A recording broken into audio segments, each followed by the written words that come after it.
Acá comienza Lex Héctor Lex, el único magazine jurídico realizado por profesionales.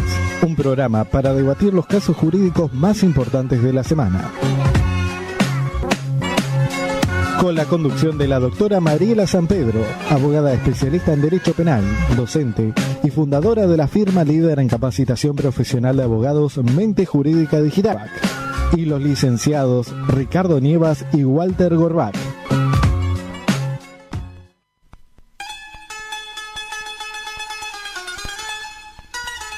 Muy buenas tardes, soy Mariela Sampedro y los voy a estar acompañando durante toda esta hora en este programa que se llama Etherlex.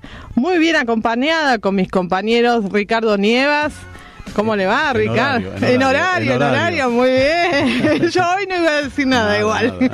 Y Walter Gorbach, muy bienvenido. ¿Qué tal? Buenas tardes, Mariela. Y bueno, acá reunidos con grandes invitados. Con grandes invitados. El primero es un lujo tenerlo. Siempre nos acompaña, nos apoya en todo, en los eventos, en todo. Así que estamos muy agradecidos y le vamos a dar la bienvenida al doctor Javier Moral. Doctor, muchas gracias por esta participación.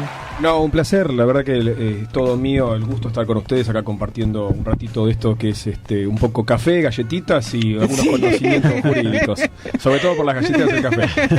Bueno, muchas gracias. Con él vamos a estar hablando de la ley del arrepentido que tanto se habló esta semana y nos va a ilustrar sobre el tema que la verdad que vamos a ver algunos temas que no se están hablando, a ver qué pasa.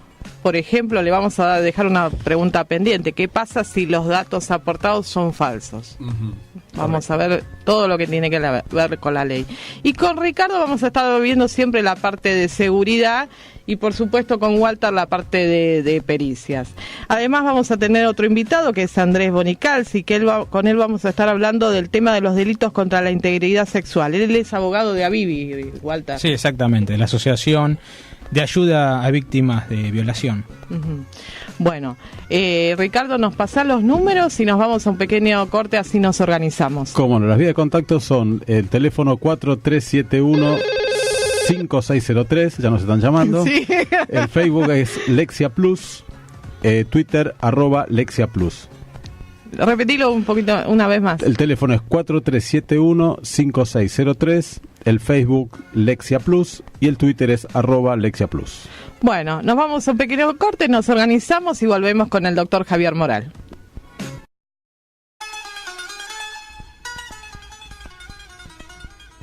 Bueno, continuamos con Etherlex y me olvidé de nombrar a quien nos acompaña en los controles.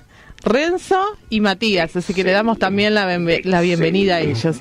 Y ahora sí vamos a estar con el doctor Javier Moral, que vamos a estar hablando de la ley del arrepentido. ¿Qué es esta ley de arrepentido y para qué caso se aplica? Claro, en principio lo que hay que hablar, porque esto tomó un poco de repercusión pública en los últimos días, pero lo cierto que es que esta ley ya nosotros, que ahora se va a convertir en ley o va a tener una modificación, cierto que tenemos un instrumento de política criminal que ya está en la legislación argentina desde el año, algunos dicen del año 2000 y algunos del 2011. Lo cierto es que es un instrumento que se utiliza, en principio era para el narcotráfico, el terrorismo, la trata de personas o el secuestro extorsivo, pero que luego, esta es la modificación y por eso tomó Estado Público últimamente, se pretende utilizar para los casos, en este caso de corrupción. Recordemos que es un momento político quizás desde Sudamérica, en donde nos encontramos con esto de la delegación premiada, como el caso de Brasil, en donde algunas personas que son partícipes de una organización criminal aportan datos a la justicia a los fines de obtener una mejor posición de una eventual condena y con la procura o miras de buscar el enriquecimiento de esta investigación judicial o obtener una mejor, posición para que la justicia eventualmente determine quiénes son los autores o las personas que cumplieron un rol en esta organización. ¿Y qué debe configurarse para que se aplique esta ley? En principio, tiene que ser una persona que sea miembro activo de esta o de esta organización de alguna manera y que a quien él denuncie tiene que tener una escala superior, vale decir que no se podría aplicar si uno es el jefe o la autoridad máxima de la organización. Lo cierto es que uno tiene que ser una persona que haya tenido una participación y que esa participación señale al quien fuera los presuntos autores, o en este caso algunos otros miembros de esta organización, que tiene que tener una organización y tienen que, en la escala de mandos, mencionar a los que fueron en forma jerárquicamente superior. En principio, esa es una de las cuestiones, y la otra cuestión es que tiene que ver que no cualquier delegación premiada es suficiente a los efectos de que entre dentro del instituto. Lo cierto es que tenemos que denunciar con puntualidad y con datos específicos, que estos puedan ser corroborados en medio de la causa, algunos elementos probatorios con suficiente entidad como para que la justicia lo pueda tomar y en base a eso pueda desbaratar una organización criminal o evitar que esto se siga continuando, que ese es el fin, la última ratio, como se dice, de este instituto. ¿Y quién aplica la reducción de la pena? En principio, lo que dice es el juez de ejecución es el que tiene que eventualmente aplicar esta figura.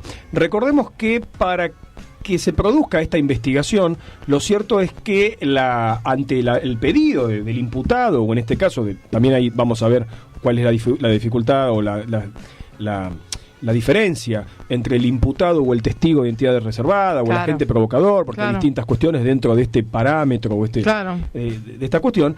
Lo cierto es que el juez, en este caso, más allá que sea el de ejecución, el que cumpla, o el juez a cargo de la investigación, como una suerte de juez de garantías, no otorga este beneficio sino hasta el final de la investigación. ¿Para qué? Para justamente corroborar si los datos que le fueron dados son objetivos o son aire o humo. Claro.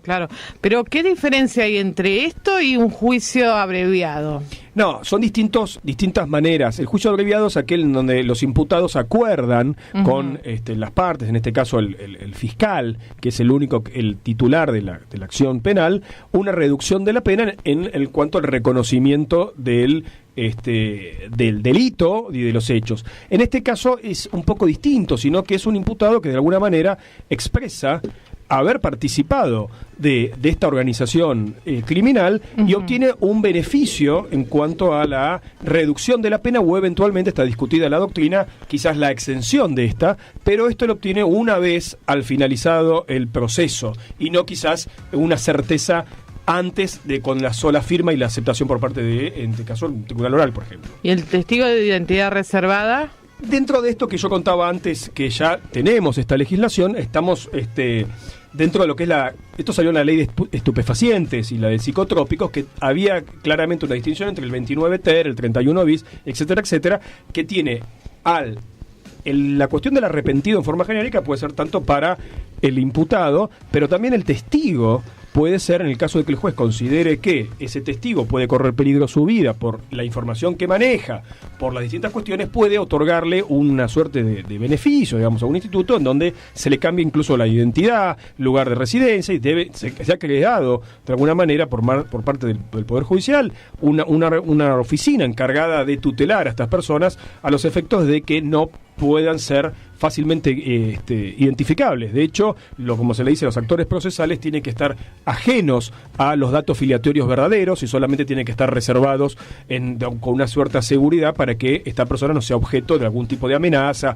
coacción y etcétera, y demás beneficios, ¿verdad? Y cuando se habla de la calidad de la información, es un poco lo que decíamos antes, que no tiene que ser lo que comúnmente se dice de humo. Esto tiene que ser corroborado con datos objetivos. Por eso el principio y el espíritu de todo esto es que desbaratar una organización o eventualmente que ayude al esclarecimiento de los hechos. Es el fin último, la última ratio, como decíamos.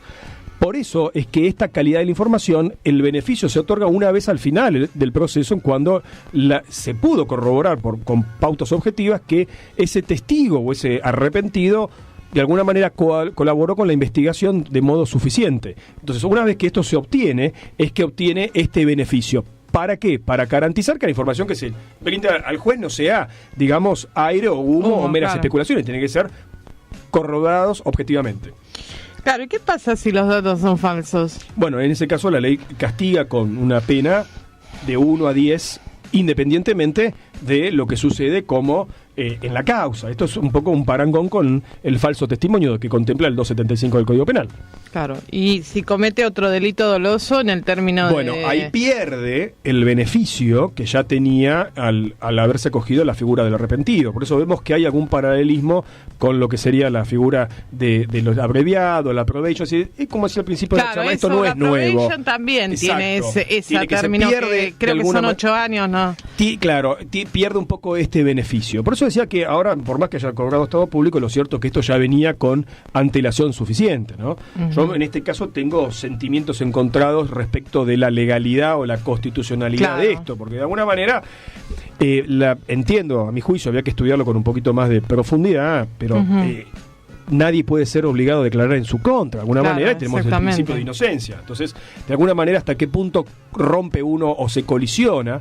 Y también está esto de la figura estatal, que se supone que tiene que ser una figura incólume y de alguna manera se estaría, a mi juicio, ¿no? Esto había que analizarlo, permitiendo que organismos del Estado actúen premiando a una persona que, en definitiva, lo que busca es la persona no es colaborar con la justicia, por lo menos a mi juicio, sino obtener un beneficio de su propia situación procesal.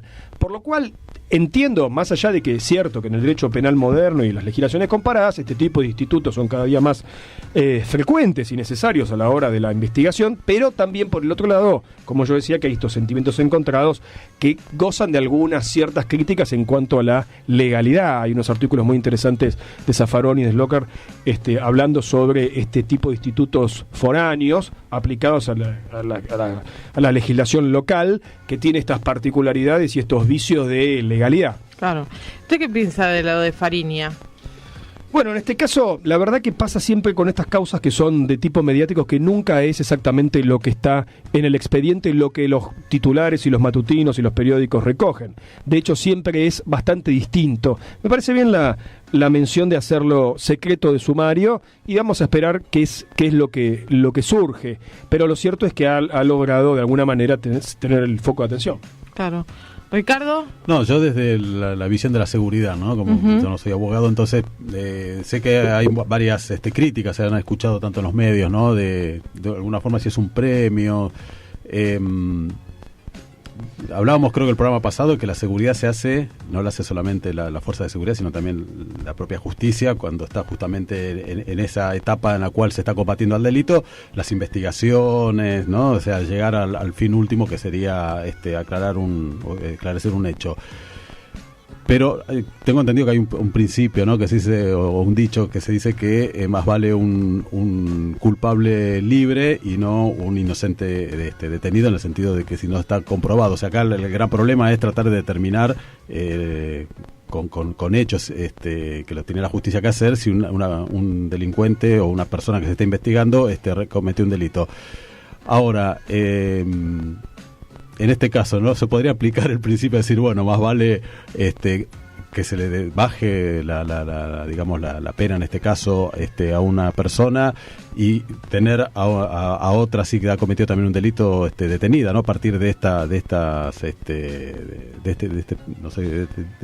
vamos a ver cómo se empieza a aplicar. Claro. O sea, como instrumento de política criminal podemos decir que tiene sus beneficios y sus ventajas. Lo que pasa que también, y un poco lo que se plantea en la doctrina es, bueno, depende de quién justamente el objetivo y el fin último que se procura con este instituto, que es la investigación o el desbaratamiento de una organización criminal. ¿Eso está en cabeza de quién? De la justicia. ¿Qué pasa si el imputado o el arrepentido hace todo y por cuestiones que son ajenas a su propia voluntad y escapan a su ámbito de control, el Estado no termina con ese fin último? Entonces, el Estado de alguna manera no tiene una persona con una pena de expectativa superior, ni tampoco obtiene el fin último para lo cual ese beneficio. Esa es una de las grandes críticas que hay en este sentido. Y conociendo un poco cómo a veces funciona la justicia, sabemos que muy probablemente esto a veces pase.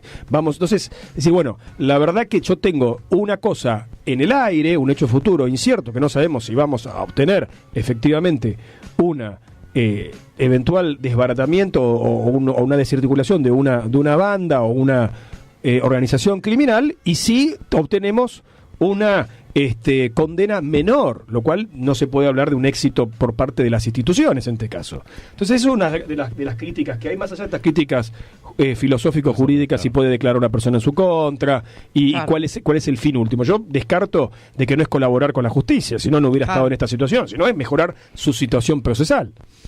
Walter. Sí, bueno, yo desde mi concepción entiendo que esta clase de institutos nace gracias a la incapacidad a veces de algunos estados en la persecución de algunas organizaciones o algún tipo de delito complejo. Es decir, acá en la Argentina, acá bien lo decía acá el doctor, alrededor del año 2000, cuando nace todo lo que es esta movilización de esta clase de instituto, en realidad vino a colación de los atentados a la embajada y a la AMIA, en donde se buscó a través de este tipo de figuras ir en búsqueda de los responsables de estas organizaciones aparentemente que estarían detrás de la situación, en donde a la vista de los resultados, a mi humilde entender, por el campo pericial que es el que abarco, creo que son muy magros los eventos de donde se ha utilizado fehacientemente, salvo algunas excepciones en algunos países. Por ejemplo, en Italia, que se ha utilizado muchísimo con el tema de las mafias y demás. De hecho, ahí es donde prácticamente se movilizó este tipo de instituto al resto del mundo.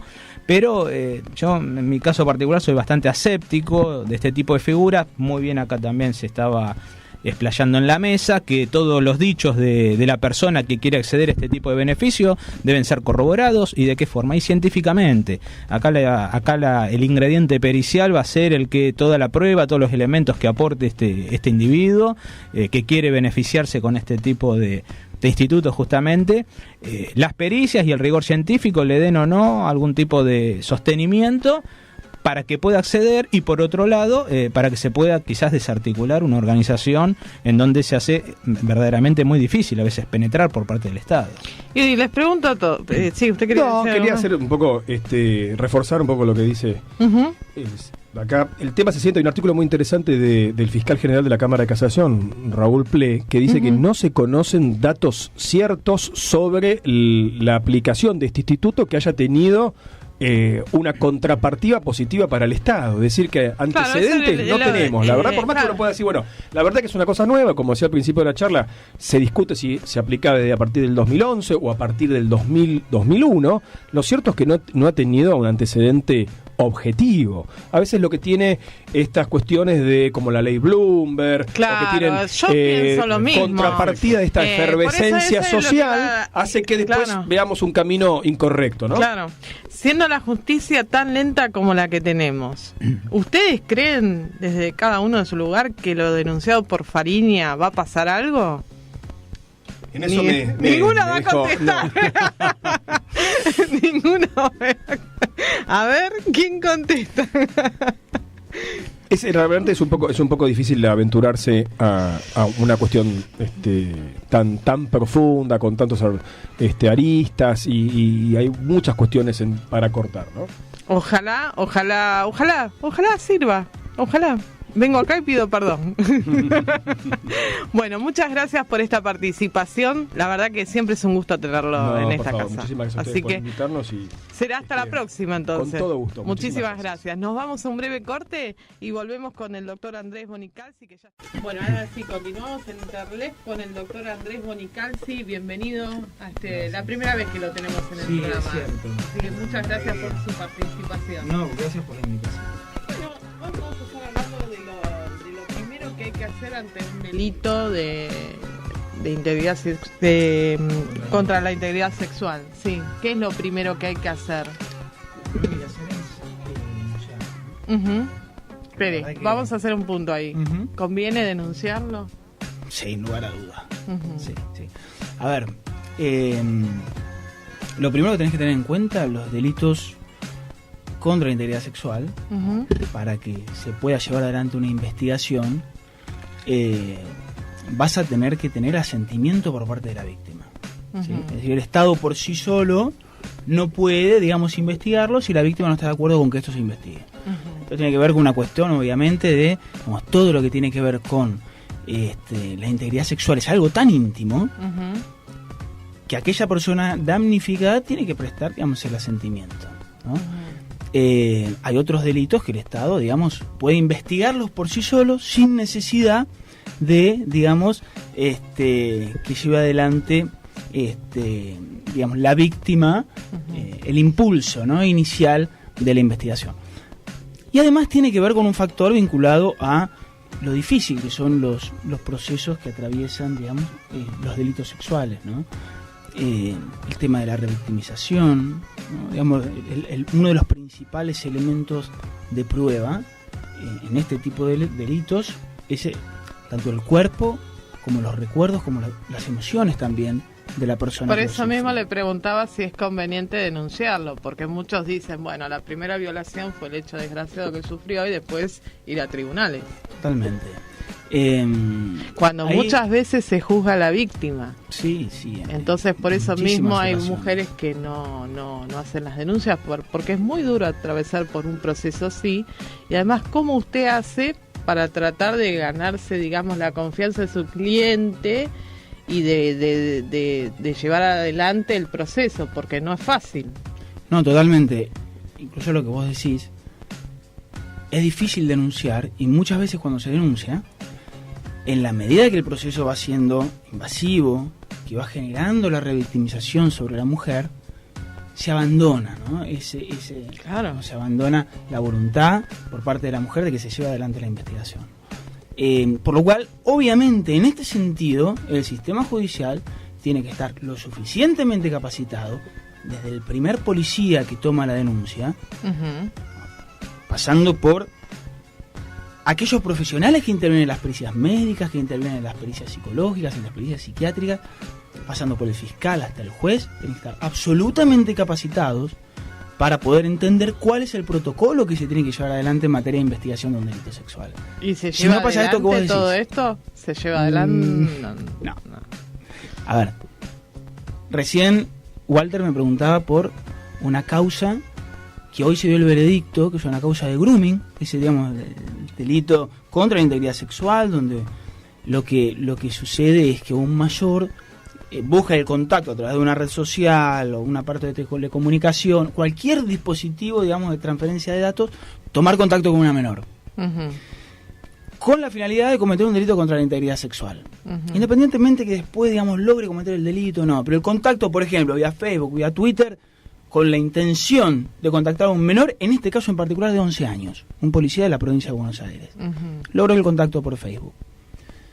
La madre va a hacer la denuncia a la comisaría. Lo primero que hace la comisaría es llamar a la menor de 11 años y tomar la declaración.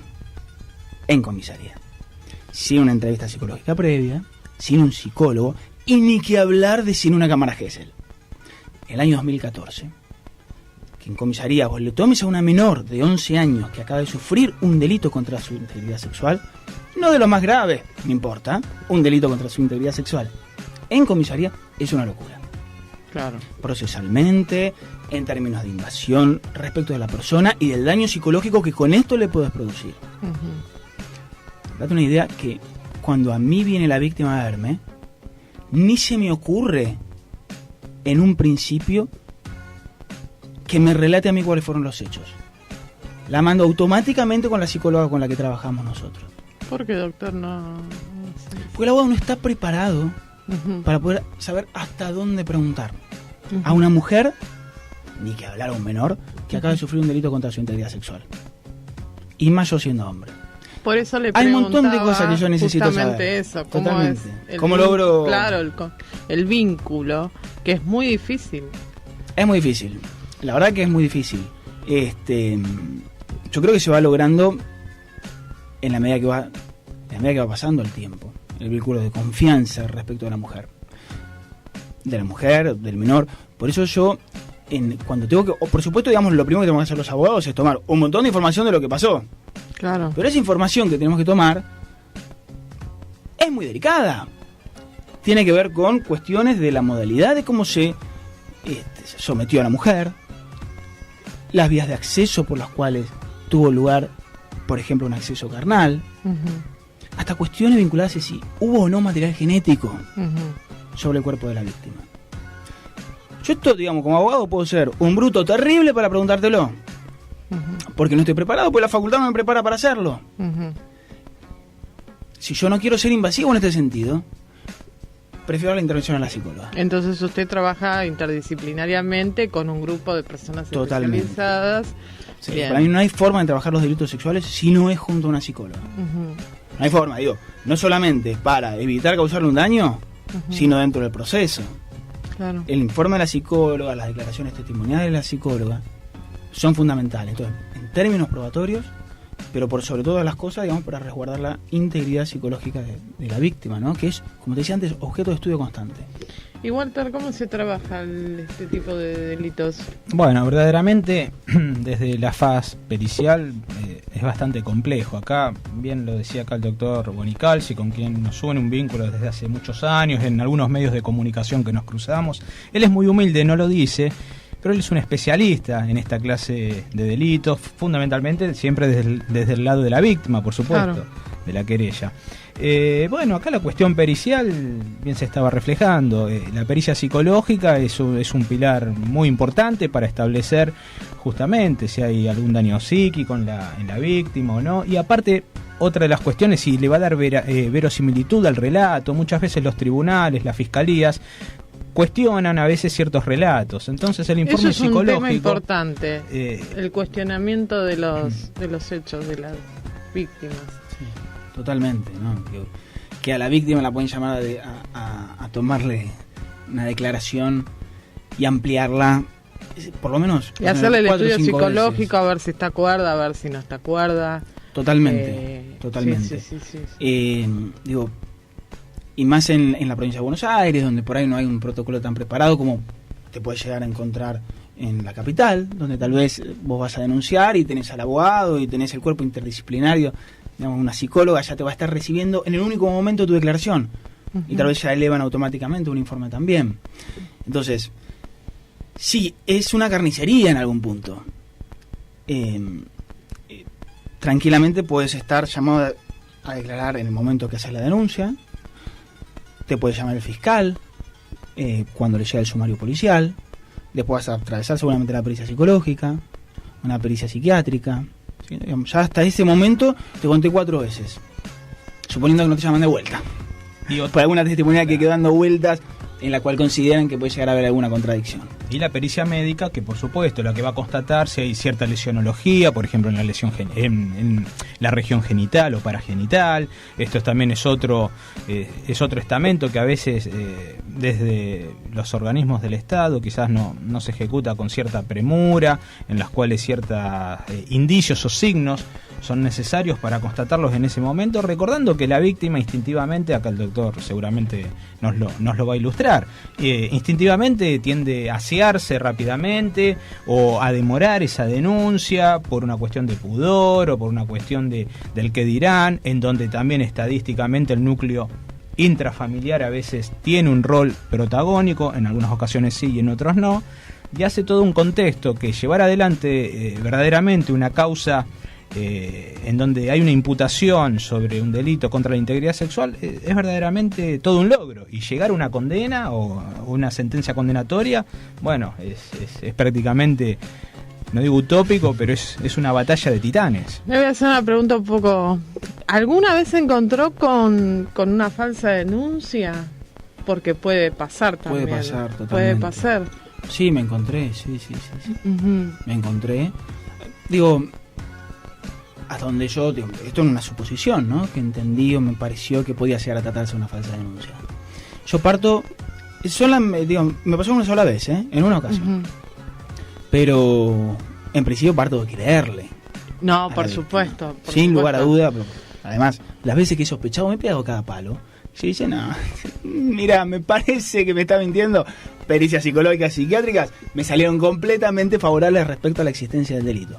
Por lo cual no tengo ese instinto de poder advertir si me están diciendo la verdad o la mentira, por lo cual parto de creer. Pero me ha pasado una situación muy compleja de un divorcio, de impedimentos de contacto respecto de menores, y una mujer que viene a realizar una denuncia por un delito sexual.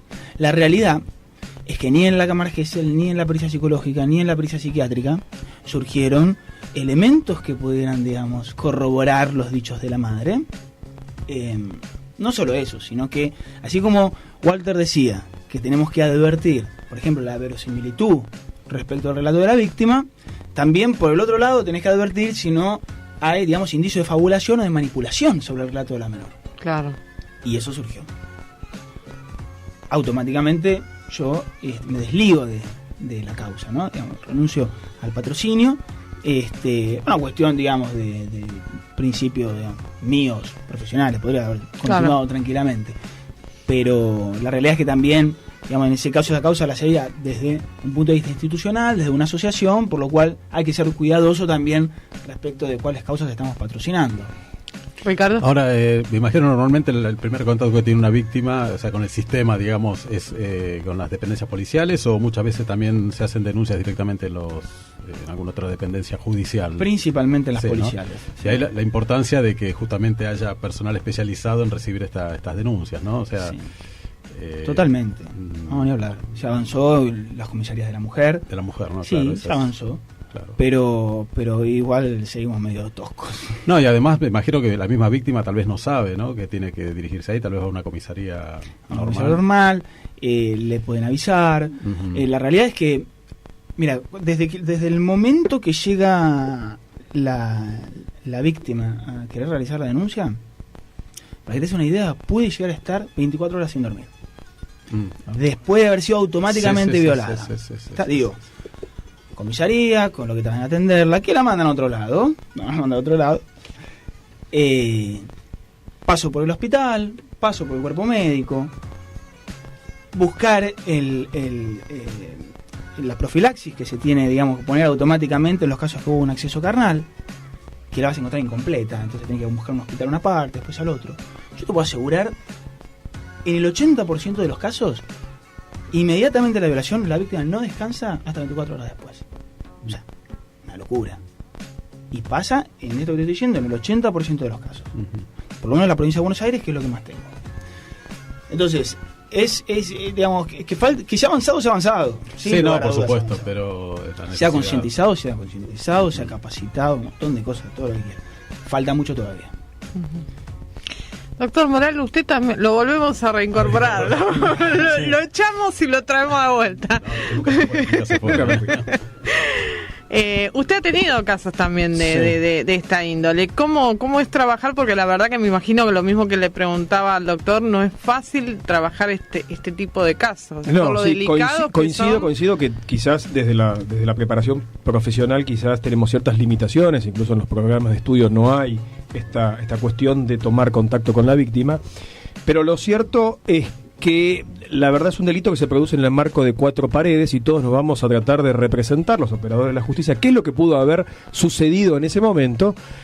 Y hoy en día, si bien hay cámara GESEL, hay un protocolo para que no haya la revictimización, que lo tengan que declarar en varios momentos, que se trata de cuidar a la víctima, lo cierto es que todavía falta y mucho para garantizar todo esto, y hay protocolos internacionales que todavía no estamos aplicando. Uh-huh. Hay algunas convenciones de Brasilia, de Belém do Pará, que hablan sobre los tratos discriminatorios para las mujeres, e incluso también de alguna manera podría aplicarse para los hombres, claro, que no contemplamos bajo ningún punto de vista en la Argentina. Recordemos que la unidad de la UFiscal, la UFISEX, que se llama así, la unidad especialista en este tipo de cuestiones, hace algunos años había tenido un intento de ser desarticulada, y tampoco tenemos de alguna manera alguna preparación por parte de un organismo que centralice todas estas causas de abuso. Recordemos que, no me gusta estigmatizar, pero generalmente las personas que cometen este tipo de delitos tienen un alto grado de reincidencia de alguna manera, y no hay un organismo que nuclee con estadísticas objetivas, serias, en forma profunda. Sí podemos tener una persona que comete un delito en la capital federal, y luego en la provincia, en la Quiaca o internacionalmente. No hay delitos, no hay cifras oficiales, ¿no? No, o por lo menos no son digamos, eficaces en este sentido, porque cuando uno se las pone a analizar, encuentra que esa base de datos está en tomada de otro lado, y ese otro lado tampoco refleja la realidad, es decir, que no hay estadísticas, por lo menos a mi entender, oficiales concretas. Tenemos algún avance con esto de la violencia La de violencia de género también, solamente de la Casa del Encuentro, más o menos, son las cifras que hay. Exactamente, así que, pero bueno, se ha avanzado, coincido con lo que dice el colega, en un poco, pero falta mucho. Sí.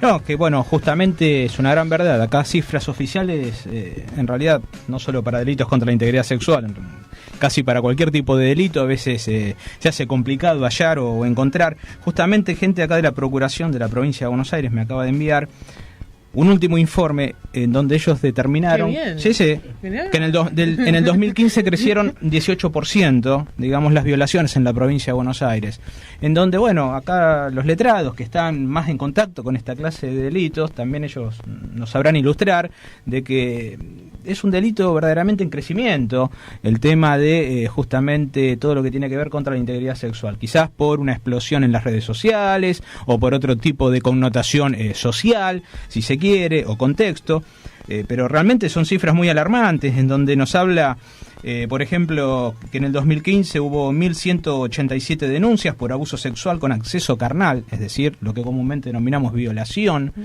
y hubo en los otros tipos penales referidos a los delitos contra la integridad sexual 10.862 denuncias. Esto es una cifra digamos, terrible para lo que es el contexto. Sí, hay que ver justamente porque las estadísticas, al menos yo tengo conocimiento, son las que tienen las denuncias, pero no tenemos el dato de condenas firmes. Que debe ser. Usted, doctor, lo debe